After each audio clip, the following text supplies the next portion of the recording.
Club Junta, building better Africa. Malawi tininga wandege kujikandawa ina kwa bwanje kwa bwanje tikandawa kwa bwanje tikandawa kwa bwanje tikandawa kwa bwanje tikandawa.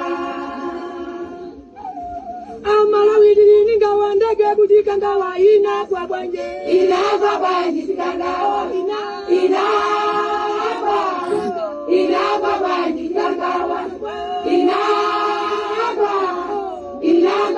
tikandawa ndege kujikandawa ina kwa bwanje tikandawa.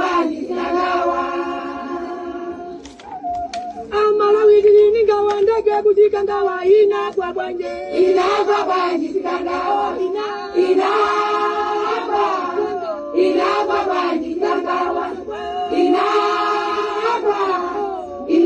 bwanje tikandawa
Mwadzuka bwanji Malawi nonse konse kumene muli chigawo cha kummawa kuno. This is Comrade Ntanywa pa Limpopo FM, program yathu ija timaicha nkhanga zaona.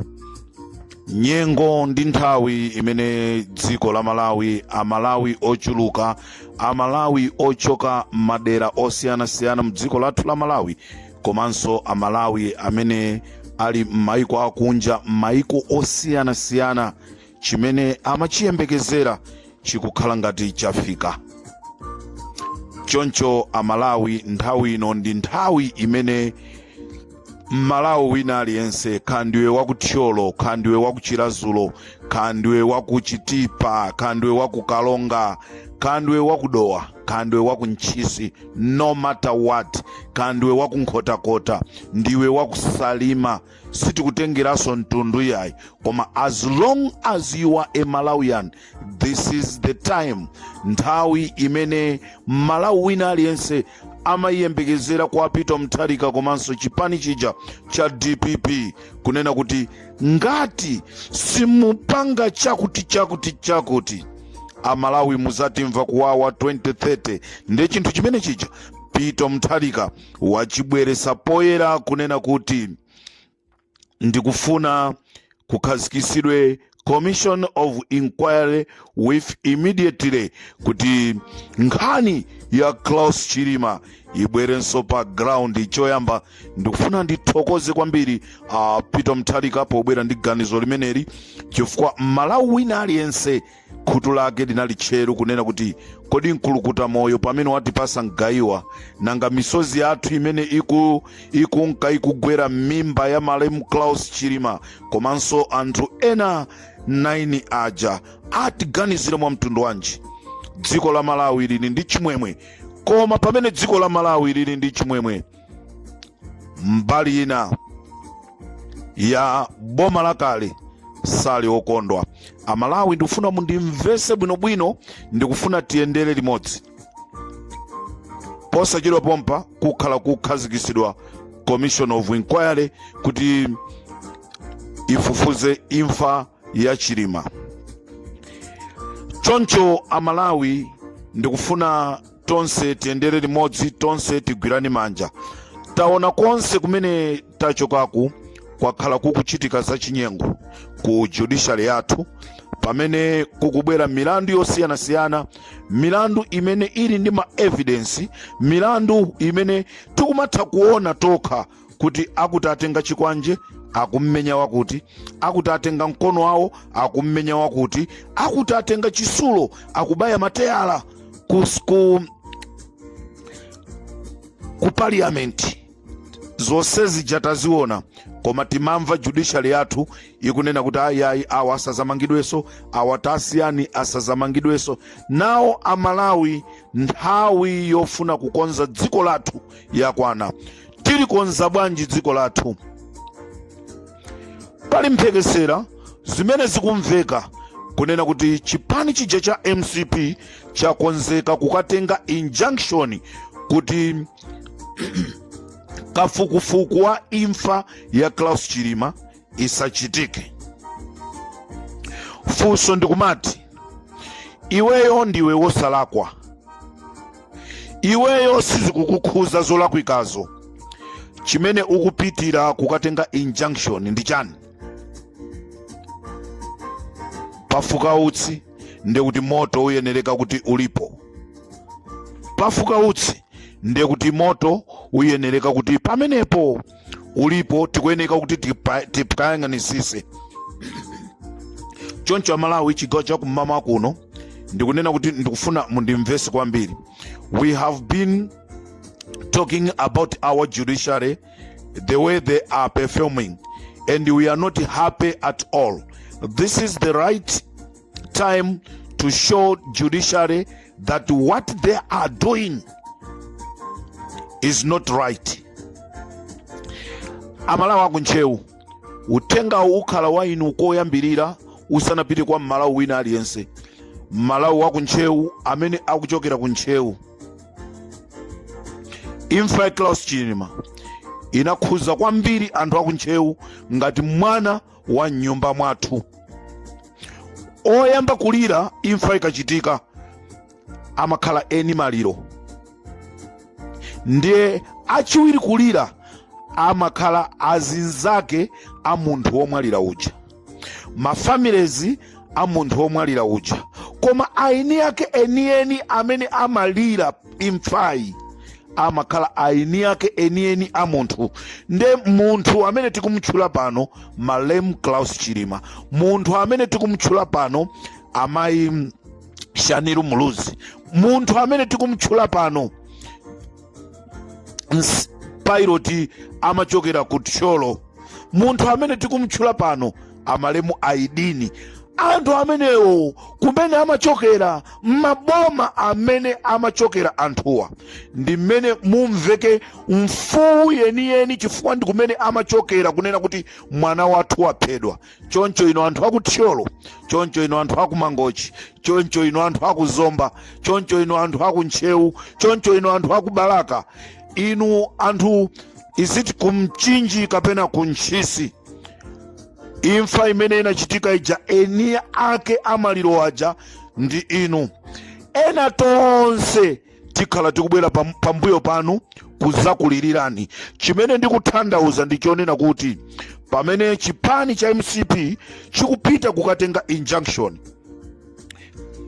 ndikufuna ndipemphe anthu a maboma onse amene kunachokera anthu amene anatisiyawa, ntchito ina iliyonse imene boma limagwira ku bomalo, ntchito zimenezo ziyambe zaimaso kaye. Tipanga ma demonstration opanda makalata. MCP ikangopita kukatenga injunction, nthawi yomweyo anthu akuntchewu tsekani msewu, musalole basi kuchoka ku Blantyre kupita ku Lilongwe, ku Lilongwe kupita ku Blantyre. MCP atizolowera asatone ngati Amalawi ndife zisiru. Anthu aku Mangochi, you need to make demonstrations. Tinaluza munthu kumeneko amene akanathandiza dera lathu la ku Mangochi komanso mbumba yathu. Tonse aku Tcholo tikuyenereka tipiteso pa ground izi sizosewera nazo. Klaus Chilima sanali galu. Klaus Chilima anali a human being like me, like those people who are going to take injection. So ndikuyankhula kunena kuti chigawo cha kumama kuno pamene IMCP akupita kukatenga injunction, pamene tikumva zonena kuti MCP yatenga injunction, angoni tonse, kanda yawo tonse, kanda lomwe tonse, kanda tumbuka tonse, kanda chewa tonse, amene mbale watu anafa pangozi ya ndege kuchikangawa imene inakonzedwa mwadaladala, tikuyenera tipite pa ground.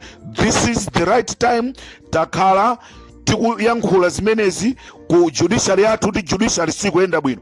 There is no injunction imene ikatengedwe just because kukufuna kupangike kafukufuku wa imfa imene Amalawi sitinayimve bwino. Ndikubwereza kamundimanga kamupanga bwanji akakangotenga IMCP injunction, mundimve kuncheuko sekani mseu, musalole galimoto ina iliyonse kudusa, osaphwanya galimoto, osaphwanya galimoto, osagenda munthu, sekani mseu. Ndicho linga chonena kuti judiciary yathu ikadziwe kunena kuti Amalawi we are there kuti tufuna tidziwe chilungamo cha imfa ya Chilima. Ngati MCP yakonzeka, ifeso Amalawi we need to be ready. Anthu watayang'anira kwa nthawi yaitali, tikaasirira kumangoti MCP, they think ndi anthu amene ali ofunika kuposa wina aliyense mdziko la Malawi. Utenga umenewu ndikufuna umveke bwino. We are not going to tolerate nonsense this time around.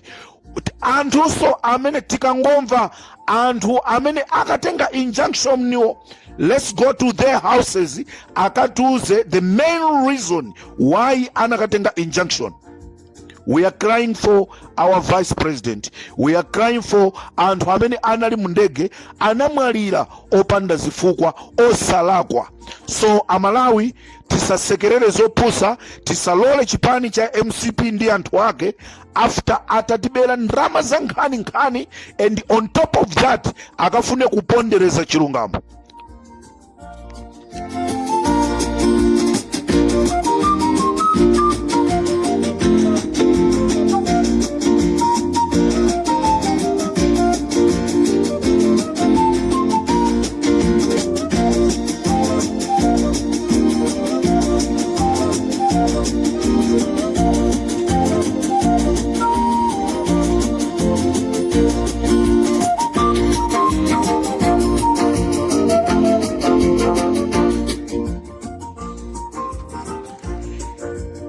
Pamene Chakwera ndi boma lake lamazana ndolo limanka likusamusa maofesi osiyanasiyana aboma kupita nawo kwawo ku Lilongwe, panalibe munthu ndi mmodzi yemwe anamuzuzula ngakhalebe kumpitira ku makhoti kumulesa kuti zomwe akupanga sizabwino. Aliyense anangokhala chete ndikumangomuyang'ana iye Chakwera ndi timu yake MCP, ndikumaona ngati akupanga zinthu za nzeru. Chikhalire nicho amapha chuma cha dziko muzigawo mmene amachosa ma office. Lero ndizodabwisa Peter Mutharika akufuna kubwezeresa ma office onse amene Chakwera anasamusa pogwirisa ntchito mphamvu zakudambwe. Pogwirisa ntchito mphamvu zakudambwe, Achakwera amasamusa ma office onse aboma ndikumapita nawo ku Lilongwe, ndikuyipanga Blantyre ndikukhala kuti siri mu dziko la Malawi, ndikuyipanga Zomba kumakhala ngati siri mu dziko la Malawi. Lero ndizodabwisa pamene Peter Mutharika akunena kuti Malawi Electoral Commission ikuyenereka kubwereranso kupita ku Blantyre. Lero anthu akunyamuka ndikumakatenga ma injunction kuti nkhani zimene zizi